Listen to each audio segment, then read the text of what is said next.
waaw c'est affaire yi mujj naa yéeme mujj naa yéeme xool leen saxaar si Seydina Ousmane Cissé jàllale lépp macha allah affaire yi yéeme na lool ñu ngi rafetlu liggéey Sabax TV xoolal saxaar si xoolal gaal yi nu ñu tàkkee xoolal gaal yi nu ñu tàkkee xoolal gaal yi nu ñu tàkkee seen nga gaay yi dañoo mujj am doole renfort bu garaaw lañu indi fii billaahi gaay yëpp daw nañ dugg nañ seen kër yi lii bu ñu ko teeloon a def caw li du yegg si fii ñu ko noon caw li jeex na bu yàgg xoolal gaal yi rek ay millions dina yàqu fii tey ay millions gaay yi ñu ngi mujj di jàpp gaay yi di leen fekk ci biir kër yi di leen jàpp di leen yóbbu man de yàlla buñ ma si boole rek ñaanal leen ma lool buñ may seen kay am naa problème buñ may seen xoolal gaal yi ni ñu tàkkee xoolal jàkk ji defoon si buntu dex gi tàkk na ba jeex tàkk waaw bu jigee basan yi nga xam ne ñoo laloon si biir mooy tàkk noonu ngeen seen noonu si suuf xaaral ma tëcc ko mu gën a jege tuuti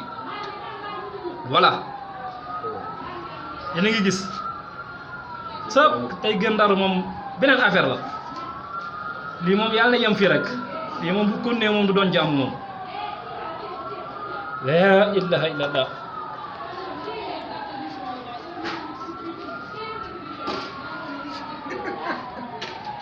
xaaral ma sàcc gars yi tuuti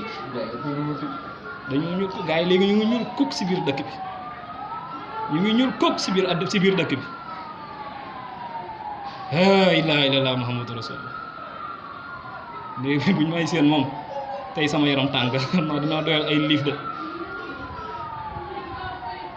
dóor yi amul fenn ñu ngi jàpp gars yi di yóbbu rek seen ngeen gaal yi bu ñu tàkkee gars yi am nañ jom ñoom ñu ngi sànni di xool leen ñu sànni di sànni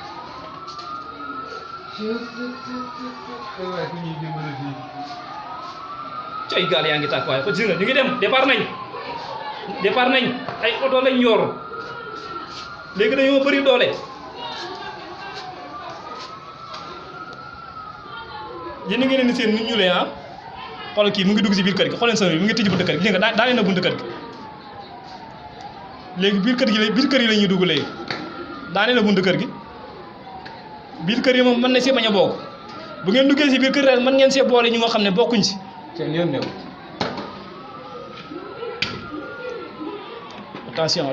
attention